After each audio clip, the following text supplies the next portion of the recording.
Texas lost. In Austin I saw pause. My eyes crawled to a table. Paralyzed by pairwise dice, then attend to this heaven slice of an angel wrapped in skin dog dice and woes of life. Love deprived, look at her vibe. What's the meaning of life? One subjective paradise, crystal chandeliers, moments reflected. Often mirrors appear, quick, grinning from ear to ear. Craving and raving and grain, rekindle the flame. Closer she draws near, stay there. Remove your underwear, shove it somewhere over there. In paradise, we know our purpose.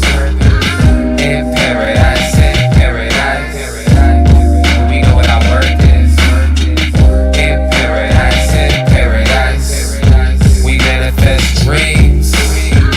In paradise, truth is what you conceive. Boom. Yes, it is. The truth is what you can see. And the Grizzlies got a lot of the truth from the Thunder last night, or yesterday afternoon.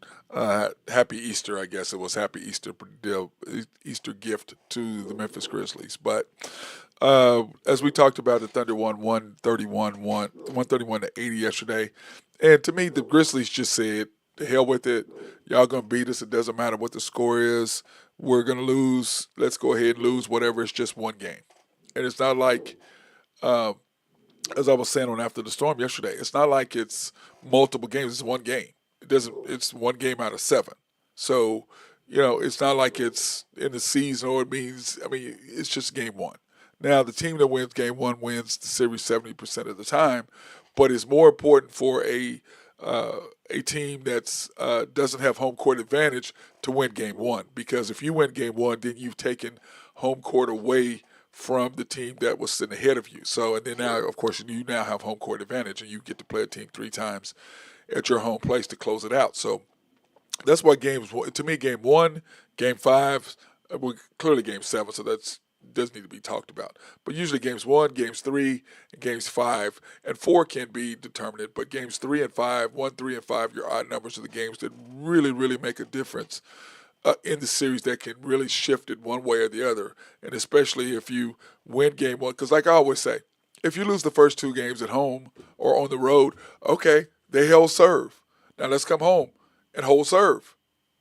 Then what do? Then game 5, that is the pivotal game, because you got to win that to take the 3-2 advantage, and then you only need to win one of the next 2. So that's why I always say that, game 1 is important, but it's more important to the visiting team than it is the home team. Okay? And that's the reason behind that. Now, when you look at what happened yesterday, I just believe that the Thunder just hit them in the mouth, and it had a lot to do with 2 things. One, the Grizzlies, we beat them 4 times by 75 points. 4 times by 75 points. So we already knew that now it's 5 games by 126 points or something like that we've beaten them by. So to me, it's like, okay, we won. Okay, they lost. Okay, let's go to the second game. Here comes game 2. Because game 2 matters now, because I can promise you they're going to give us a bigger effort tomorrow, a better effort than they did yesterday. I can promise you that. I can promise you they are. And you can just see it right in the second quarter. We went on that 23-2 run, and 20-0 run at one point. They just, to me, I think they got down 30 and was like, okay, we're not going to come back against the Thunder. Because at one time the score was 63-30. You're not coming back. The Thunder are not going to give up a 33-point lead. And I think they got it down to, 19 or 17 or something like that at one point. But they weren't going to come all the way back. They knew they weren't. They just didn't have enough time, and we're just too good for that to happen. So that's kind of the way I looked at yesterday. And there was really not a lot to talk about that.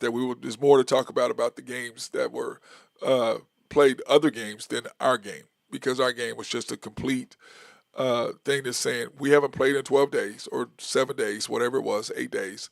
We're ready to go. We're chomping at the bit, number 1. Number 2, we're tired of y'all talking about how the Thunder aren't this, the Thunder are young and all that. That young stuff went out the window last year. I'm going to give you that last year. But I still believe those of us that have been watching the Thunder for the past 4 years have watched the gradual process of the maturation of this team, starting on the defensive end, and then with SJ closing the door on people in the end of games. That's been the secret to our success for the last 4 years. Now, with the addition of that, you got to give the GM Sam Presti credit because number one, you started with J Dub. It started with Josh, and you got rid of everybody off the team. The year before that was Paul George. That was Russell. The 2 years before that, then you got we went to the when we were in the bubble. You got rid of Chris Paul. You got rid of Gallinari. You got rid of Schroeder, and you kept SGA. You kept Dort. Then you added Josh. You added Wiggins. You added that group, and K. Rich. You added that group. Then the next year, and then Joe. Then you added what after that? You added J Dub and J Will. You added them. Then this past year, you had Chet too, but Chet didn't play, remember? And then you went to the group that you have now. Well, excuse me. Then you added Chet and Kaysen. And then we went, bam, to another level. Then now, what were your missing pieces? We needed to fix perimeter defense. This is 2 years ago. After we went 17, we won 40 games. I correctly predicted that, by the way. The only person. We won 40 games. Then you add the problems were, I said, in order for us to go to another level, perimeter defense, outside shooting, inside presence. And we fixed that with the addition of Kaysen and Chet. We fixed the outside presence, and we fixed perimeter defense and shooting, outside shooting, and perimeter defense. But we were lacking the one thing, which we were 30th in the league last year as far as offensive rebounds. And by adding iHeart, and remember, he made the trade last year at the trade deadline, and we were all mad. Why do you go get blah blah blah blah blah and this and that? Because his plan was to say, and I'm gonna give Sam credit, Sam Presti the benefit of the doubt. I don't believe at the trade deadline last year he thought we would be the number one seed. Because I believe if he'd have figured we'd have been the number one seed, he would have made a trade or did something to improve our inside presence, for give us the opportunity to win the championship last year. That's what I believe. I don't think he thought that. I don't think anybody thought that. I know I didn't think that. I thought we were going to be good, but no one thought. I thought we'd be third or fourth, but I didn't think we'd be number one seed. So I'm going to give him the benefit of the doubt on that. Then but he set everything up last year to do what? To add iHeart. And Nathan Taylor and I had been screaming, that's who we wanted, iHeart. That's who we wanted from New York Knicks. We knew they weren't going to sign him, which is crazy, but that's their decision.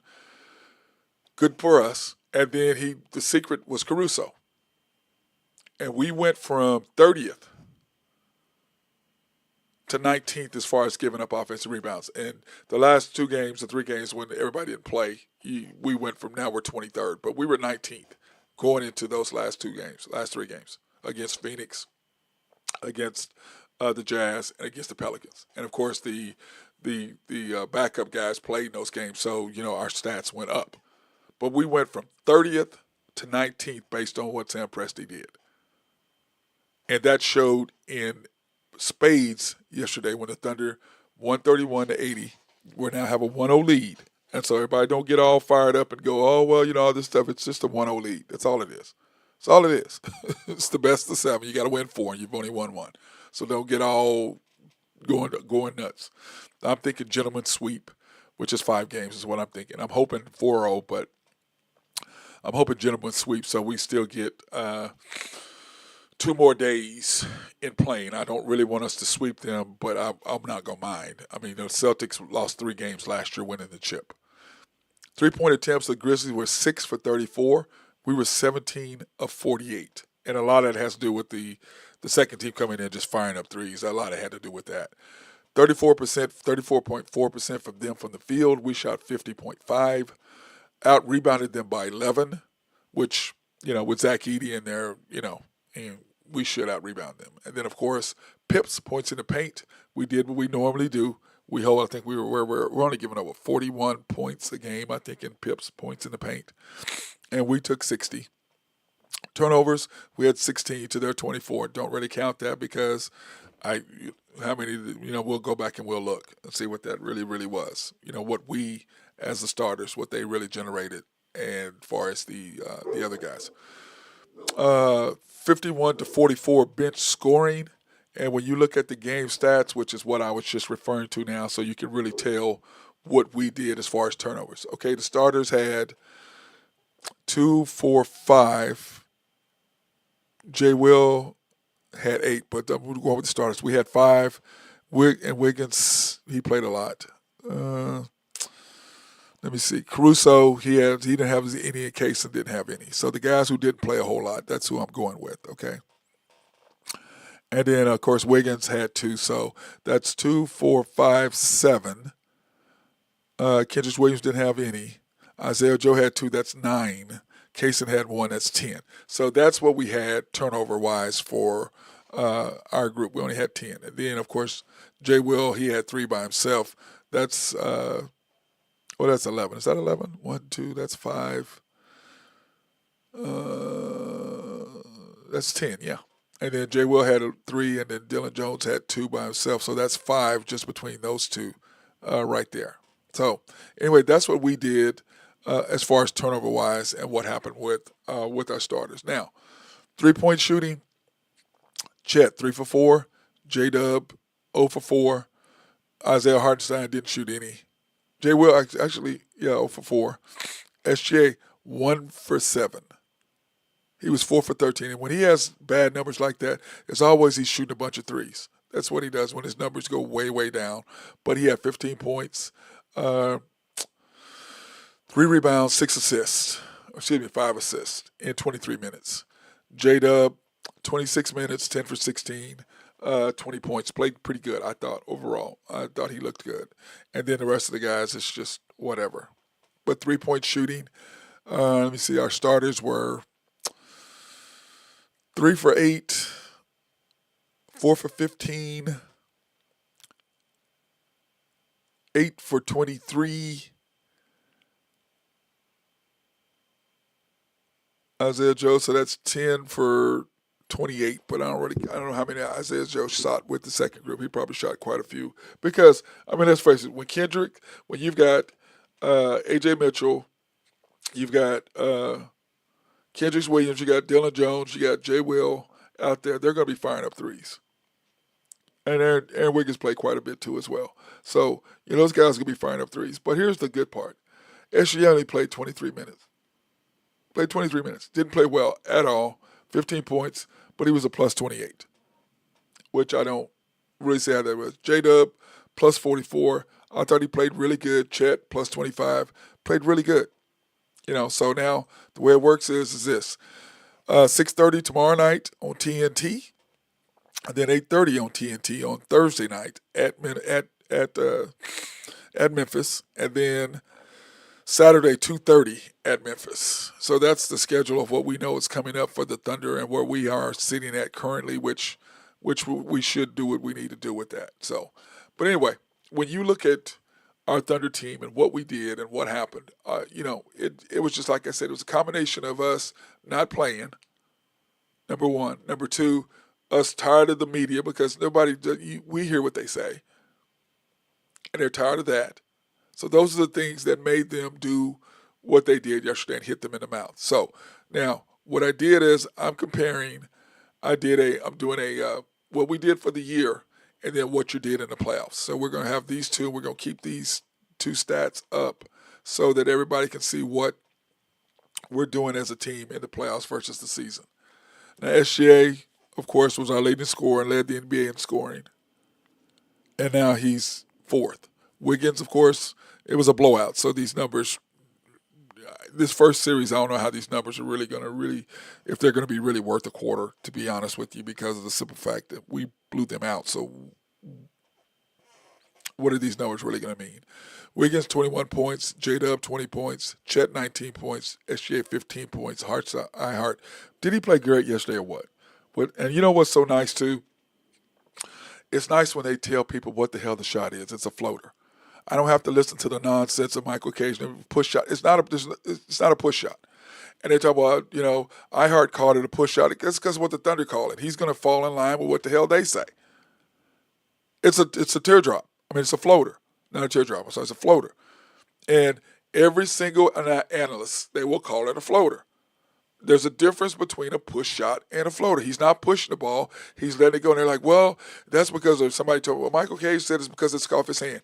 Yes, that's why it's called a floater. There is no spin on the ball. which means it floats. It's not pushed, it's floated. That's the difference. Oh, it drives me nuts. I'm so glad I don't have to hear that nonsense. Dort, 12 points a game. And when you look at the stats, Wiggins 53% from the field, 57% from three. Hope that continues. I know it won't, but it would be nice. J-Dub, 20 points, 62% from the field. No threes, no free throws. And Chet, 19 points, 45% from the field, 75% from the line. Looked really good to me. Liked what I saw from Chet. Liked it. Then SGA, 15 points, 30% from the field, 14% from three, 85% from the line. And what does he normally shoot? 51, 37, 89. So just terrible night for him, but he'll bounce back. But once again, he does not play well against Memphis for whatever reason. He doesn't have good games against them. I don't know why. He just does not. It's kind of crazy. Then of course, Ihart did. He just played great, 87% from the field. I'm surprised he even missed a shot because all his shots were right there at the basket. Then of course he does what he does inside. The physicality that he brings inside on rebounds is just wonderful for what it brings to the Thunder. Lou Dort, 50-50. 12 points. 50-50. I liked it. 50% of the field, 50% from three. Liked it. All he took was three, so I like it when he does that. J. Will, 9 points, 60%, 50%. K. Rich, 33 and 0. Isaiah Joe, 40 and 40, which I'll take that all day from Isaiah Joe. 6 points. He needs to be averaging around 9 is where he needs to be. A.J. Mitchell, you can see he was still just a tad bit rusty, 33% from the field, 25% from the three-point line. He's just rusty. And I'm just glad he's getting some time and help him come in. The more minutes he gets, the better he can get. Kaysen and Caruso, we didn't need either one. And hopefully we don't need them again, but we didn't need either one. Now we will need them the next series for sure. Okay, for sure. When we look at now, let's talk about the NBA. Let's talk about the NBA scores because yesterday, because we talked about it on After the Storm, what happened the day before, but let's talk about yesterday and what happened. Like I said, the Grizzlies and the Thunder, we know what we did. That was a beatdown, okay? But like I said, it's just one game. It doesn't really mean anything. So don't get all overly excited and go, it's one game. Magic and the Celtics. The Magic had a 3-point lead at half, and then the Celtics do what the Celtics do. 103-86. Then you got the Heat and the Mavs. Man, I tell you what, the Mavericks, the Cavs, not the Mavericks, the Cavs. The Heat just they don't have enough scores. They just don't. And the Cavs defense is like the Thunder defense. You know, the perimeter defense is strong. They get out there on you and they do what they need to do. And of course, what happens? Ty Jerome, who used to play for us, went off. You know, of course, he's enjoying every minute of it, you know, getting into the crowd, you know, trying to give him love and all that. So enjoy that, brother, because when you go against the Celtics, that's over with. So enjoy your minute of fame and enjoy what you're doing. Go ahead and do what you need to do, bro. And then the Warriors and the Rockets. I had said that my problem with the Rockets was that Jalen Green had to step up. Şengün's going to do what he need to do. But I can't tell you the game got tight. They just got a bunch of athletic guys who can't really score. That's what the Rockets have. They missed, 3 or 4 shots at the basket. They didn't even come close shooting in the crack. Jalen Green, if he's not scoring, and they barely played him at the end of the game because he's just wild, and that's what he gets for not going to college. That's why I'm a big proponent in kids going to college. Go to college I want them to go for 2 years because you're making money now in college, so you can stay at least 2 years. Go to college, learn the game, get better because AAU, you're not learning anything. You're just running up and down to play the most athletic kids because I watch it every weekend. The most athletic kids are the ones who win when they're little. And then as they get older, the kids with some more fundamentals in them and are not as athletic but somewhat athletic are going to dominate the guys who are way more athletic. And you look at Cooper Flagg, him deciding that yes, he's going to commit to the NBA or he's going to forego his sophomore year at Duke. Duh. Everybody's like, 1 more year. You're the number 1 overall pick. Now Blake Griffin did that at OU. He stayed 1 extra year because of what he was trying to do. But, dude, come on. Really? It's not going to happen. It's not going to happen. So anyway, my hat's off to Cooper, coming from Maine, just deciding that, hey, I'm going to go ahead and college has nothing else to offer him. And remember, Cooper is only 18. He's only 18 years old. He was 17 when he got to college, and so was I. I was 17 years old when I went to Oklahoma State. I turned 18 while I was there in school my first semester, and he did too as well. So when you look at Cooper Flagg and you look at this guy, and they try to compare him to Jason Tatum. No, he's a more athletic Larry Bird. He's smart. He can play defense. He moves his feet. He sees the floor. He can score. He's more Larry Bird than he is Jason Tatum. Now, by the comparison, as in they both do a lot of little things really good. Yes, but he's more of a Bird than I believe that he is a Jason Tatum, because he's not as athletic as Tatum is.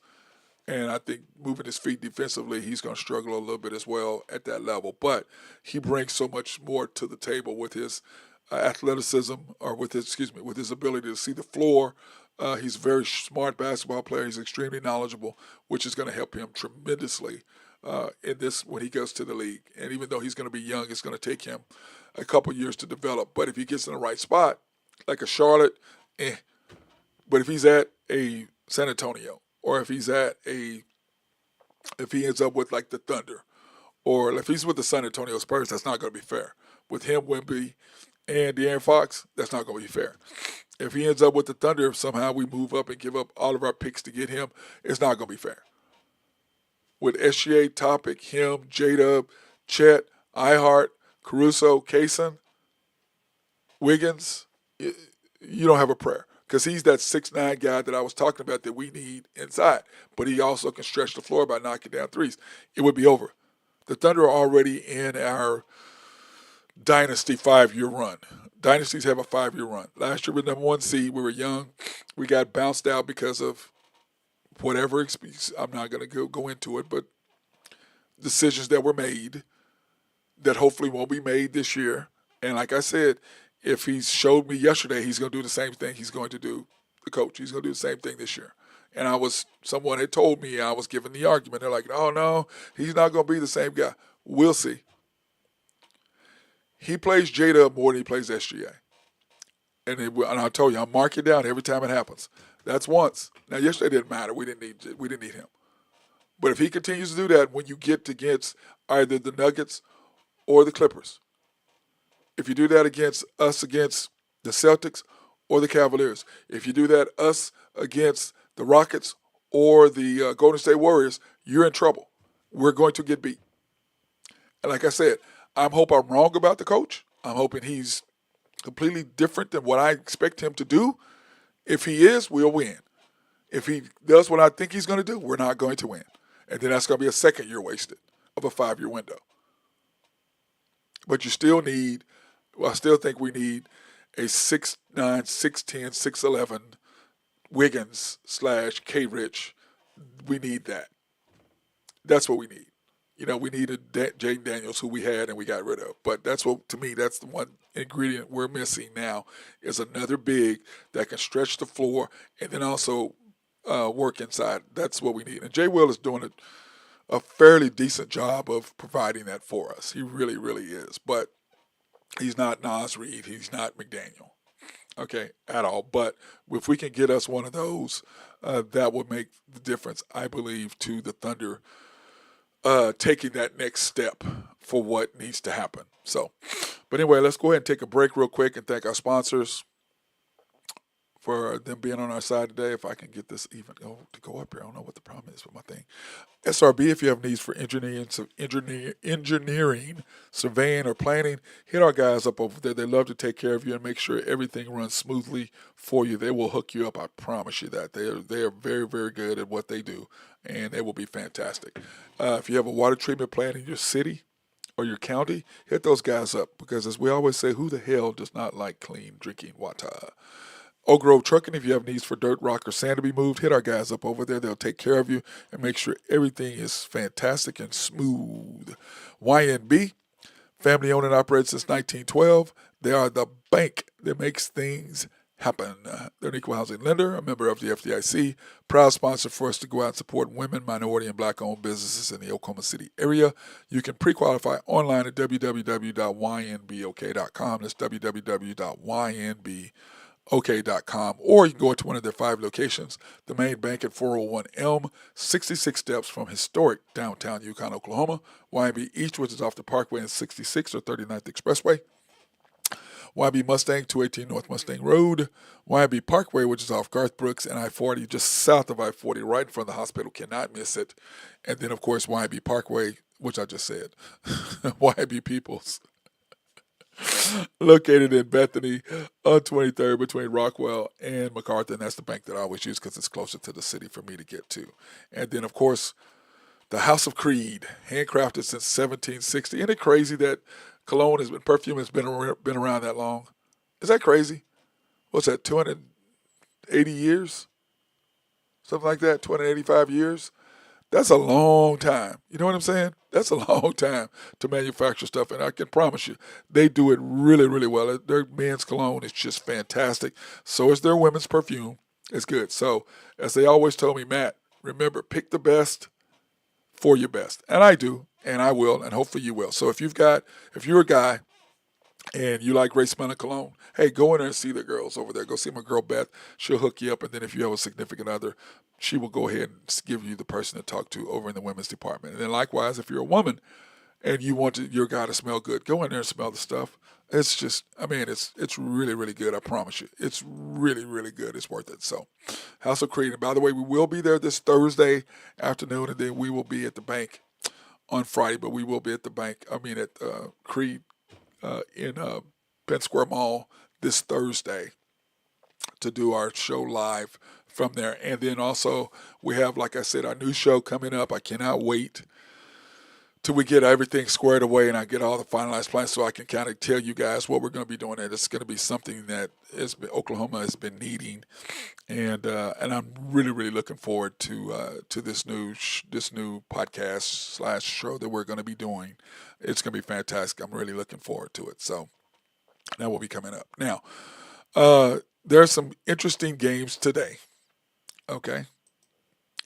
You have the Pistons and the Knicks, and if you saw that game on Saturday, man, what a game. And the Knicks, 21-0 run to take the lead at the end of the game. Pistons, they're young.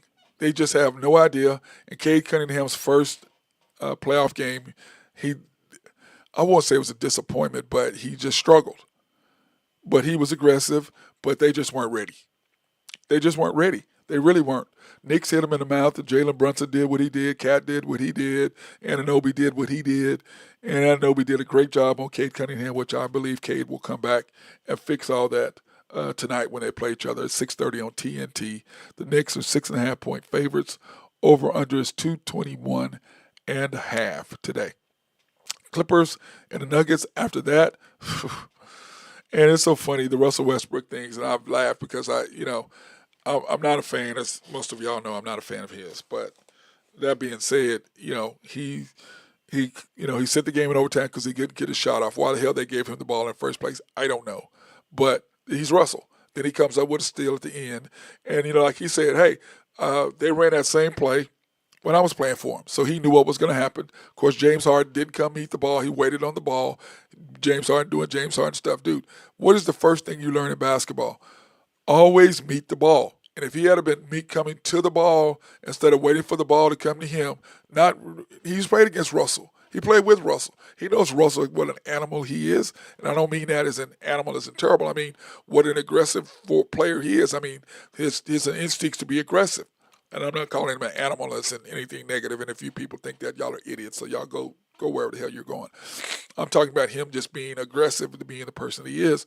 All he has to do, if he meets the ball, Russell fouls him. He shoots 2 free throws. You've got to understand who you're playing against. You got to be a smarter player. But once again, it's Harden and it's Westbrook. And you got to live with the pluses and the minuses of him, and he's going to cost you games and give you games. It's Russell. But in the playoffs, the problem is, which we found out in Oklahoma City, which I knew a long time ago, he is the type of guy that you take a chance on. Well, I wouldn't do it, but they took a chance and he paid off. Clippers, Nuggets, Clippers, Nuggets +1.5, which I thought was interesting. I don't know how the hell they're +1.5. That should have been a -1.5. I think that's minus. I think the Nuggets are -1, but it's +1.5. Over under 218.5. Now, when I look at this, I'm like, I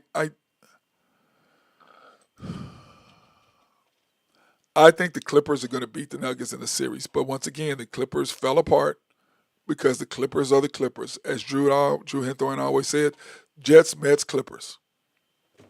They just find a way to lose the game. Uh, you know, you look at what they should be doing. They should have had. Denver only has 7 guys. They can't keep playing the way they're playing. And Russell was 5 for 17, but what did he do? He did something he can't do really consistently. He hit a three. Then they left him wide open from the corner, which of course, by the way, is the closest 3-point shot of all the 3-point shots. It's the closest, the corner shots. That's why a lot of guys who are average shooters like to go to the corner, because why? It's not as far as if you're shooting on the wing or you're shooting at the top of the key. Now, I prefer the top of the key to me because it's right in, elbow in, shoulder back, bam. I like to shoot the top of the key because it's easier for me because of the way I was taught to shoot. As a Henry Iver, the late great Henry Iver came, and I'll never forget this. I'm shooting, and he goes, and all of a sudden we had this little drill where you catch the ball, you get your shots up. And so I'm shooting, and he walks over. First of all, he's behind me because he always sat in the southeast corner of the gym. There was a look because his office was right there in Gallagher, and he was right there. And so I'm shooting. All of a sudden, I said, "Man, pass the ball, because it's a shooting drill. It's a time shooting drill." And everybody just stopped. And here he comes like this, just walking really slowly. He goes, "Son, you've been driving me crazy watching you shoot the basketball. Elbow in, shoulder back." That's all he said to me. And he turned around and he just walked right back to the corner. That's all he said to me. Elbow in, shoulder back. And I shot over 50% from the field from that point on. So there you go right there. But anyway, that's just kind of my little Henry Iver story. So, but when you look at the NFL playoff bracket, this is what it looks like. Okay, this is what it looks like currently, and then today we'll go a long way in figuring out. I don't know what the situation is with it because I'm looking at it. I'm going, okay, if you go 2-over, what is the situation? You're just up 2-0. All you did was hold serve at home. That's really all it is. You held serve at home, and you've got to protect home base. So when you look at the Thunder, it's 1-8. Well, we should be up 2 after tomorrow night. The Nuggets Clippers is tonight. I believe it'll be 1-1 going to back to LA. Okay? That's what I think. It'll be 1-1. I think the Clippers are going to beat the Nuggets tonight. They should have beat them the other night. I just don't know. But Clippers being the Clippers, you still have that, run that risk of them doing what they do and fall apart because that's what they do for whatever reason. So you do still have that to worry about. But I believe the Clippers will handle their business because I believe they're better overall than the Nuggets are. So you do that. And I believe that so it'll be 2-0 and they'll be 1-1 going back to the Intuit Dome, which is a beautiful place. In fact, I want to go visit there sometime. Not necessarily see the Clippers. You know what? I need next year. That's going to be my plan. I'm going to go watch the Thunder and the Clippers in the Intuit Dome. That's going to be one of my goals for next year to go do that. Lakers and Timberwolves, and then of course the Rockets and the Warriors. And the Timberwolves, if they go up 2-0 in LA, this series is over. This series is over. The Lakers, you would have thought that the Lakers were going to do something, but their supporting cast didn't show up. Hachimura, where is he? AR-15, Austin Reeves, where are you? LeBron, he will be more aggressive and he'll have a different attitude. I can promise you that. I can promise you he'll be different. So I believe it should be 1-1 is what I'm thinking, okay? That's my guess. That's my guess, but we shall see how that works out tomorrow night. And then, of course, the Rockets and the Warriors as well. We'll see what's going to happen there. I think the Rockets will come back and win simply because they're at home and they'll play better on the home. But I think the Warriors have taken a stranglehold over this deal, and I believe that they will probably beat them in 6. That was my guess anyway, that they would beat the Rockets. The Warriors would beat the Rockets in 6. That was my guess anyway, and that's what I think will happen. I think the Thunder will I think the Grizzlies are going to get 1. I hope they get 1. Actually, I hope they don't get 4-0, but if this is my theory. If the Clippers go up 2-0 over the Nuggets, or if the Nuggets go up 2-0, or whoever takes the 3-1, 2-1 lead, or a 3-1 lead. If it's a 3-1 lead, whoever that is, I believe they'll close them out in 6. I don't want us to be down 4 or win in 4 and then have 5 days of rest. I don't really, before we play again, or 6. I don't really want that. That scares me, okay? That scares me. It worries me is a better way to put it. Worries me a little bit. So that's why I don't mind if it goes 5, because that gives us an extra couple of days playing, which I think us being off is going to be good for us. That's kind of what I'm thinking. But the Rockets and the Warriors, I believe that's going to go 6. I believe the Rockets are going to beat them in San Francisco in 6. Lakers and the Timberwolves, if the Timberwolves beat them, it's going to be 5. If the Lakers beat them, then it'll be 6 games. That's kind of how I look at that side. And then when you look at the other side, the Cavaliers and the Heat, the Heat have no chance. They don't have anything. First number 10 seed ever to get in, they're done. Pacers and Bucks, I like the Dame Lillard and Halliburton fight. I really, because everybody remembers, those Thunder fans remember when I was at the game. I was sitting right down there behind the bench. And I remember when Dame was at the free throw line and Russell said something to Dame, and Dame gave him a look like, "What the F did you just say to me?" And he's killed us every time after that. He murdered us every time after that.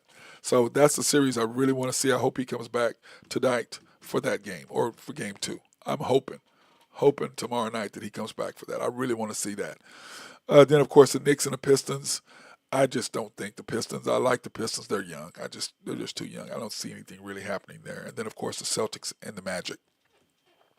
The Magic don't have a prayer. They just don't have enough. I think they'll win at least one game, but that's going to be a dominant. That's going to be over. That's kind of how I look at it. I think that's the way it's going to happen in that. So that's my overall view of the playoffs. And then, of course, tonight we may do a show.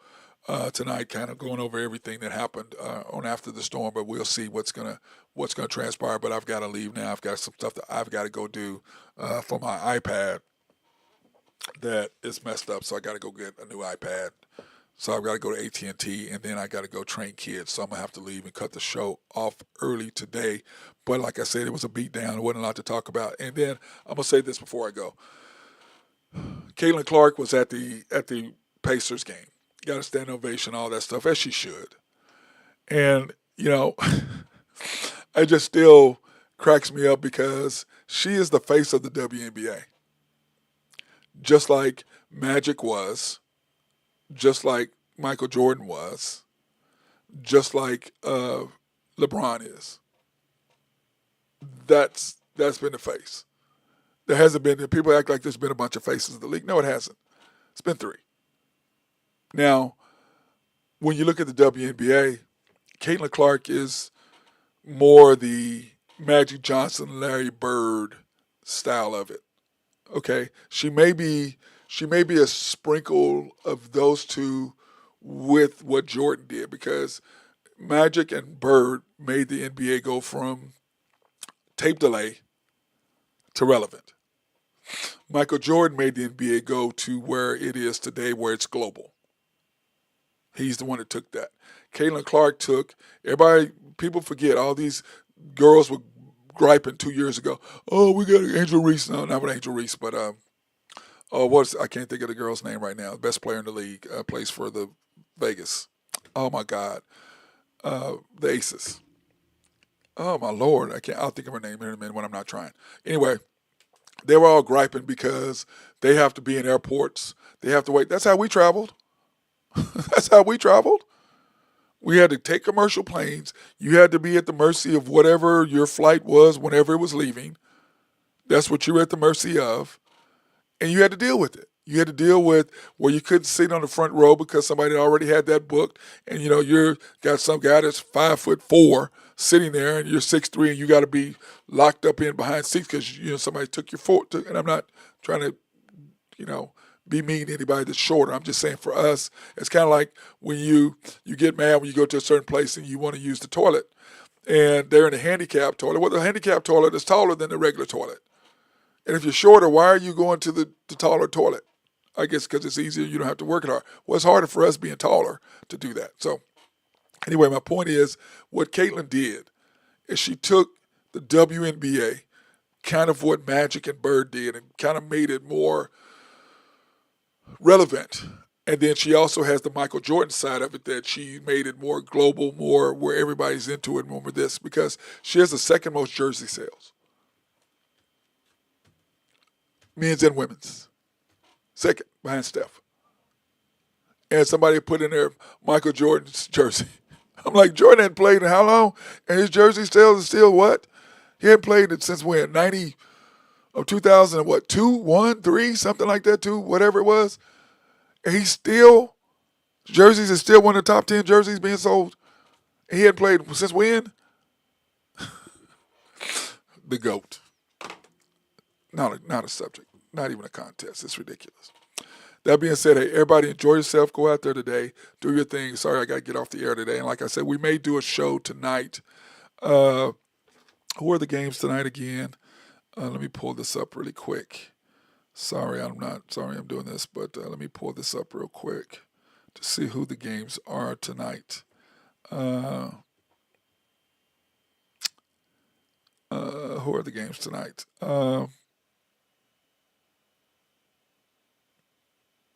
The late game. Okay, the Timberwolves, tonight, the last game is the Clippers and the Nuggets. It's at 9 o'clock. We may do a show on that to see if it's a close game. I may come on just so we can do a show talking about that game. So we may do that tonight because I know that a lot of you NBA fans will be watching just like I will be. So we'll see how that works out. That being said, everybody enjoy your day. Take care of business. Remember, Thunder up.